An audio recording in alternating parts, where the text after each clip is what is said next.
Ever wonder what it really takes to stay grounded in high stakes moments when the pressure is sky high and there is no room for error? Here's the truth. Most people think success is about adrenaline. It's about pushing harder. It's about the hype. It's about getting yourself pumped up.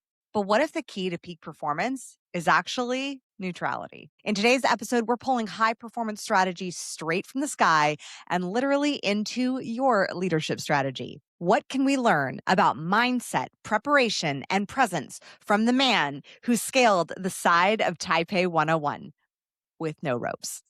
Because here's the paradox. The higher you climb, whether it's in your business or the more visible you get, or your next income level, the calmer you actually must become, the more neutral about your achievements you actually become.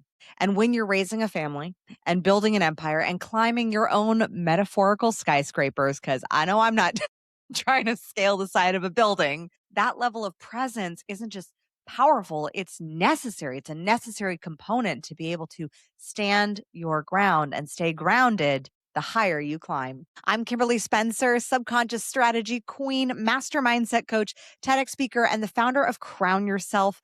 And we help sovereign leaders, visionary entrepreneurs build empires from the inside out. With 20 years of entrepreneurship and a decade of subconscious reprogramming coaching, I have helped 6, 7, 8, and 9-figure entrepreneurs rewrite their stories internally to project a more congruent external story within their brand, their business, and their life. So they literally create a body, business, and a life that rules. This podcast, Crown Yourself, is here to help you create the why behind your rise, to embody a higher frequency of leadership, and to manifest success that feels good on the inside and also looks good on paper. So if you're ready to once again rise with full presence, then stay tuned for this episode and be sure to subscribe so you never miss a moment. So I watched Alex Honnold's Skyscraper live and was in awe, not only because I'm silently thinking, oh my God, this could be my 4-year-old because he literally free soloed the laundry door frame 9 feet up by himself and goes, "Look, mommy." And his first sentence was, "I climb." So I've been exploring just to kind of prepare my nervous system, the world of climbing, free soloing through various National Geographic docuseries. And of course, I wanted to see the infamous now ascent of Alex Honnold's Skyscraper live, because what he did was quite literally earth shattering to most people. He was very present, and watching this hour and a half climb was like a masterclass in self leadership and self determination. It really hit me that this is exactly what high level entrepreneurs do. They don't hype themselves up, they prepare, they show up with full presence, and they don't chase adrenaline. They're not chasing some drama. They're trusting the process, and they've built a skill set of mastery. Today, I'm sharing the 7 benefits that I think we can all take away and apply to our lives, even if we're not planning on scaling a giant building. Lesson number 1, neutral is the new peak state. So when you watch Alex climb, it is this dance. He wasn't euphoric. He wasn't terrified. He was really calm. And actually what struck me was his wife was saying that that was actually really important in his preparation before going on. So he's very dialed into what his mindset is. He's not, she said she couldn't be too amped up. Like she couldn't be like, "Hey, you can do it, rah, rah, rah." And she also couldn't be like, "Oh my gosh, this is terrifying. The wind is so high," and all that. She said, you just have to be neutral. And that really struck me with so many leaders and so many experiences that I've had with, the raw motivation. And I think that was a very popular trend in the coaching industry. And I'm all for like dancing and getting excited and playful, like hyping yourself up. But in the day to day, we want to look at what is our natural state. The neutrality is an incredibly powerful state to have. If you think about it, when you want to move away from something, like away from fear of poverty, away from failure, there's negativity and there's negative energy attached to that wanting to move away from that thing. Same with if you really want to move towards something positive. If you're like, this is my $1 million year, I'm going to go for it. Yeah, there's only so much that you can actually operate on that level of adrenaline. And that's where burnout comes from, when you're just pushing, and you're operating this high level of adrenaline. And that was actually the second leadership principle that I took away, was adrenaline means something's off. Like, that was something that one of the three hosts, she was a climber. Her name was, I think it was Emily. And she said, if he's feeling adrenaline, something has gone wrong. Peak performance is a practice of preparation. It's not a thrill seeking high. And a lot of entrepreneurs are actually drama queens. Sorry, I got to out you. I was too, because you can be addicted to the drama in your business rather than committed to the mastery of mastering the systems that are required for the ascent. So if you look at the preparation that Alex has, he has a preparation with his body, a very intense preparation. Even my kids, when we were watching it together, because I watched it one day and then we watched it again together, and my kids turned to my husband and they're like, Daddy, can you get buff like that? And Spike was like, oh my gosh, I would love that. And that is a full intense practice of, like, that's his profession. But if your profession is entrepreneurship, if your profession is building a business, a lot of times what happens is we don't honor the systems that we have and to build that sustainability. And when you think of the system of like a body of an elite athlete, they train that system, they prepare that system. The problem is entrepreneurs don't treat their businesses like an elite athlete.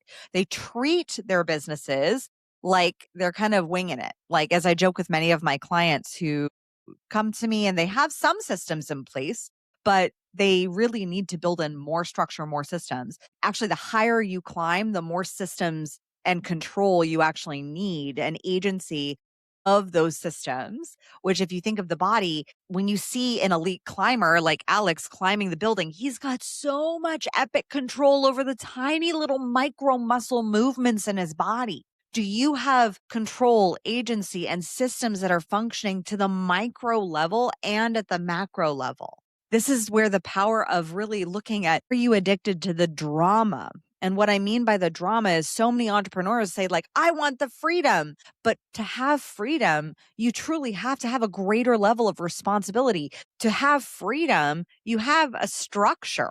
For an elite climber, their structure is their body, and he had to be in peak performance state to be able to achieve what he achieved. How is your business a peak performance engine? And the hard part is about a business is you're building systems from scratch. You're building systems that you normally have up here. But as most elite athletes will tell you, if you're in your head, you're dead. Like, that is like, if you're thinking about that next thing that you need to be doing and it's not embodied to the level of you've practiced it, it's just something that you do, then that is where your level of mastery and the gap between mastery has to be.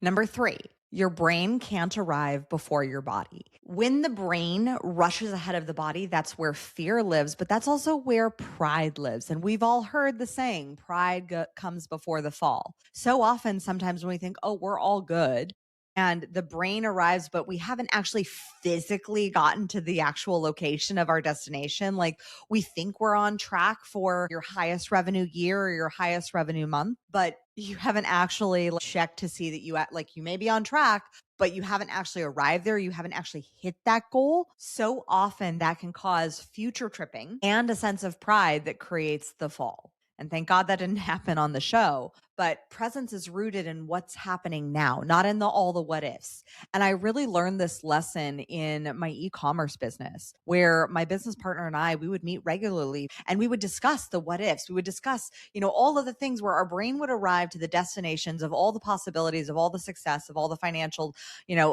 outpouring of revenue that would come from the backstretching device that we were selling taking off, and from all these opportunities. And we would look and forecast at all these revenue models and all these things, but we actually hadn't yet hit those markers and we hadn't yet done the work. And that's where, when I work with a lot of leaders, sometimes they have the vision, but you have to ground it in reality. You have to ground it in what is the actual thing that's going on here. So you're not future tripping And you're also not trapped in Delulu land. Like, we're all good with visualizing and having that delusion of where we want to live and those next goals and where to work from, because a goal is a destination to work from, not something to work toward. However, when you are actually not checking back to where you physically are and you're not in a feedback loop back to where you presently are, that's where challenges come into play. And we can start to build up pride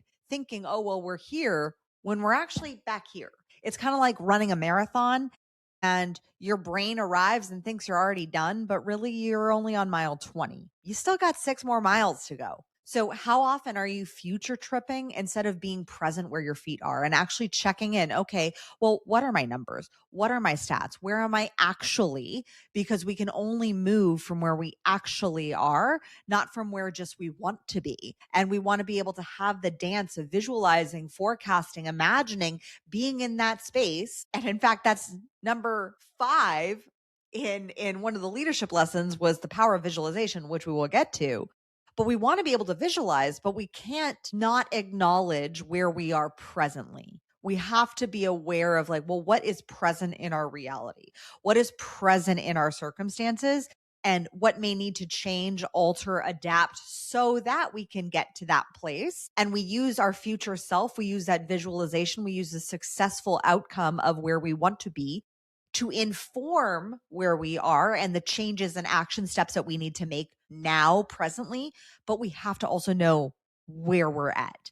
You have to know that you're at mile 20, not finishing the marathon at mile 26. Because when you're finishing the marathon at 26, you're already done. Your body can relax. It can kind of quit, in essence, because you finished. But really, if you're only at mile 20, then you're letting your body quit before you actually finish the marathon. So you don't want your brain to arrive before your body does. Number 4, preparation takes time. And those big goals, those big dreams that you have, they take time.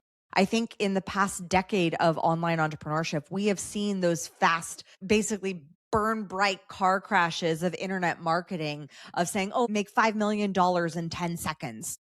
And by like sitting on your toilet and doing nothing. No. But if you want to achieve true greatness in anything, true mastery at anything, you don't wing it. You train, you rehearse, you visualize, you prepare. The thing that astounded me with Alex Ascent of Taipei 101 was that it was about 12 years that he's wanted to climb this building. That's over a decade. And then when it was go time, there was a level of preparation physically of what are the physical requirements that I need to have in place to achieve and be at that goal. So if we were to translate this into a business leadership lesson, what in your business needs intentional rehearsal before you leap? Like, maybe you need to, instead of operating as an LLC, filing as a sole prop, you need to have that intentional rehearsal of, okay, well, this is year we're going to shift into filing as an S corp.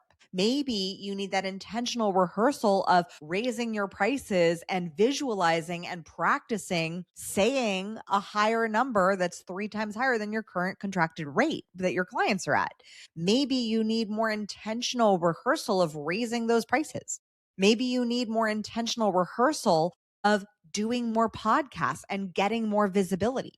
For example, I had one client come to me and she was like, Kim, you did your TED Talk in 3 weeks. She was like in a TEDx training of like how to do your TED Talk. And I said, yeah, I did my TED Talk in 3 weeks, but I've been on stage and preparing and performing since I was 10. So that's 25 years of theater and performance and public speaking experience that I have, so that when the time came that I only had 3 weeks to prepare, write, and deliver a TED Talk, I could prepare, write, and deliver the TED Talk. But I had to have 20 years of intentional rehearsal before that leap. So do you have the vision for 12 years from now? And what are the intentional steps that you actually need to rehearse to get there? Number 5, visualize, visualize, visualize, visualize, and be present. Visualize is a part of the preparation.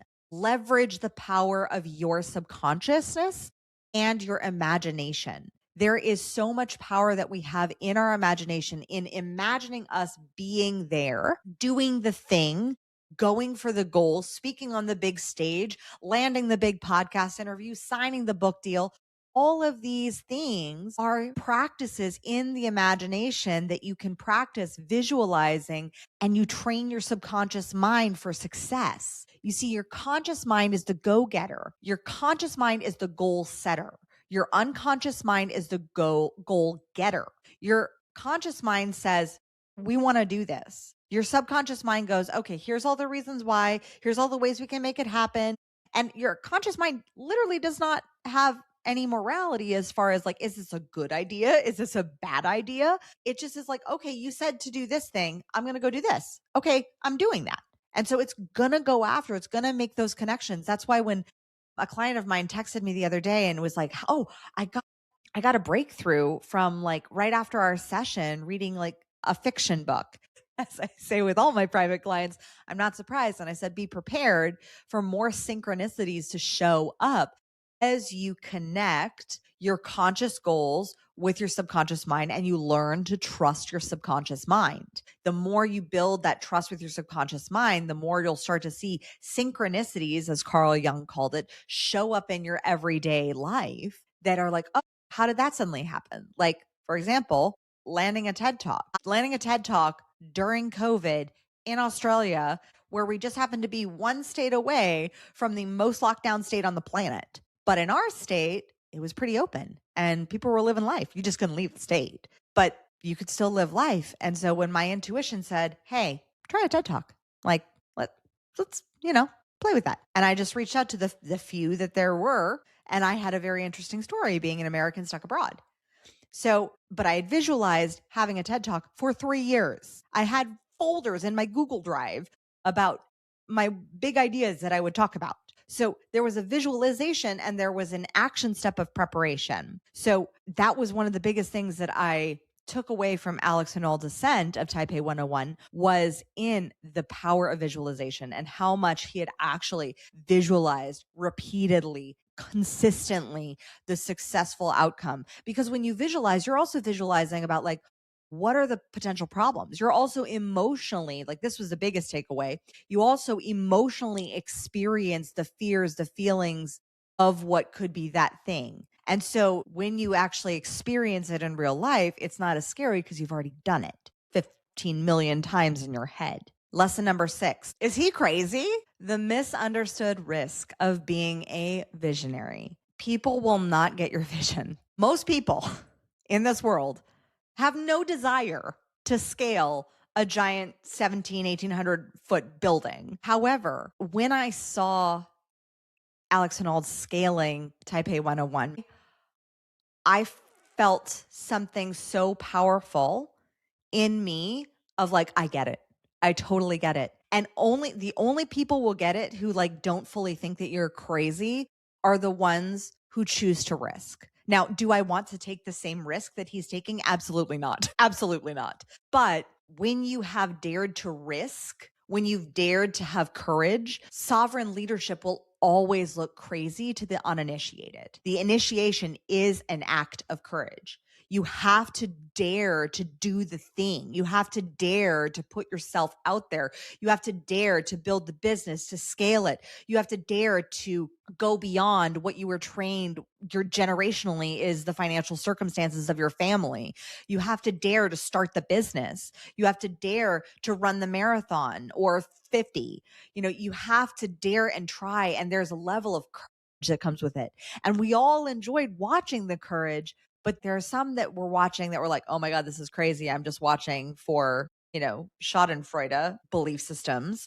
And then there's those who watch it and they're like, oh my gosh, I want just a taste of that courage. I want to witness that courage. And that was something that I loved him saying about his kids, because that brings me to number 7. Purpose doesn't diminish with parenthood. I think that one of the greatest statements that he said was, he was like, well, I didn't want to die before having kids and I don't want to die after having kids.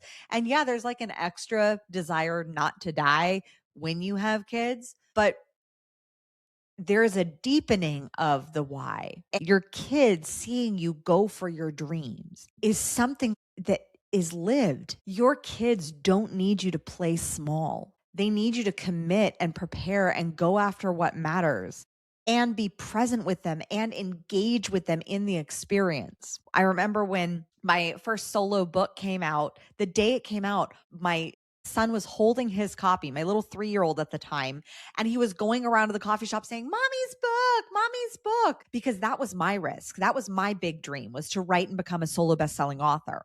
Not to scale a big giant business, solo best-selling author. A little different, but a little different in the size of like risk of death, risk of judgment and rejection. But at the same time, I was so excited to have my kids be there to witness that experience. And there's something so valuable when your kids see you actually go for it. And I think that that's something that a lot of people will discount in parenthood. And there's a lot of judgment, especially for moms in the mommy groups of like, oh, you're working too much. I know you're not working at all. I know you're a stay-at-home mom. I know you're a working mom. And how do you work as a mom? Do you take your kids to daycare? Do you have a sitter? Do you have like, there's so much judgment.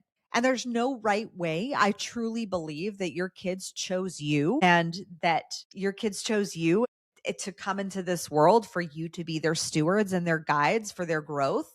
And that you will gain exactly what you need to gain and that they will gain exactly what they need to gain to support their next level of life and their growth and throughout their lifetime. But your kids don't need to see you stay small and play it safe just because you're a parent. In fact, quite the opposite. Like if you're out there telling your kids, you can do anything you want to do, you can be anything you want to be, you can achieve these big goals, but you're not, kids will model what you do, not what you say. They model who you are. So be the parent, dare to be the parent who does the courageous thing, who puts themselves out there, who tries for something new, who goes for it. They need to see you commit and prepare and go after what matters for you, which also includes them. It does not alienate your kids from the vision. I'm not about the style of parenting of like, I'm going to go do this and the kids are over here and you're not present for both. I think you can integrate both because both are part of your purpose. If being a parent is part of your dharma in this lifetime, that is powerful and can be integrated with the other pieces of your dharma of your life's purpose work to put it forth in the world. I deeply believe that my integration of both being an entrepreneur and being a parent it's holistic success. I wouldn't even consider myself a success if I didn't see my kids as being amazing, beautiful, whole, perfect beings. Now, does that mean they don't make mistakes? Of course they make mistakes. We're all human. And they also have a purpose in this world. They also have a great purpose. And it's maybe not mine. It's maybe not even similar to mine. They may have something completely different. Courage is infectious. Courage is contagious in the most positive, powerful way. And it actually changes the frequency of consciousness when your kids see you daring to go for it. So I would encourage you to question, where can you step up and be a better leader for your family by going for your own dreams, by taking your own risks. Like I said, it might not be scaling a big giant building. I know it's not mine, but it may actually be putting that book out there, growing your business to actually getting to that $1 million goal and actually making it to that top 3% of female-owned businesses. It could be to going to, signing that big contract. It could be speaking on a gigantic stage in front of 50,000 people. It could be traveling the world solo. Whatever that dream is for you, leadership is about showing, not just telling people what they can do. So if you're done letting fear hijack your rise, and if you are ready to embody the calm, sovereign leadership that can scale empires, the collective is your space. We have created a monthly sanctuary for leaders committed to bold, body aligned action. Like we're talking courageous, consistent cadence of taking bold action week after week after week. We have created a container for a weekly cadence. So we get your pacing into taking that big, bold act of courage week after week after week after week. And imagine what could happen with 52 small, courageous practices. 52 weeks in a year. What could happen with 52 small, courageous, bold actions? What could that do for your business? One courageous conversation, one courageous offer that lands a giant contract, one courageous hand raise to someone, one courageous offer to help somebody in securing grant money, one courageous leap to do a brand photo shoot that you don't feel ready for, one courageous opportunity to get your book to bestseller. All of this is happening inside of the collective, where we collectively take one courageous action a week together as a rising tide lifts all boats. So click the link below if you're like, yes, Queen, I want a coaching container where I can grow week after week with a community who are doing bold, courageous actions. Like I said, it may not be scaling a big giant building, but you may be scaling your company. You may be facing the scale and toning up your body. I know that's mine. You may be facing your partner and choosing to have those courageous conversations to have a more intimate, loving relationship. That is what's happening inside of the collective. If you love this podcast episode, first and foremost, I highly recommend go and watch Skyscraper live. Go and watch it, absorb it, and just be there in it and allow yourself to breathe through it. Like there are some pretty harrowing moments of like hanging off backwards the side of a building with no hands, but there are some pretty harrowing moments. And the lessons of leadership, I want to know what you take from it.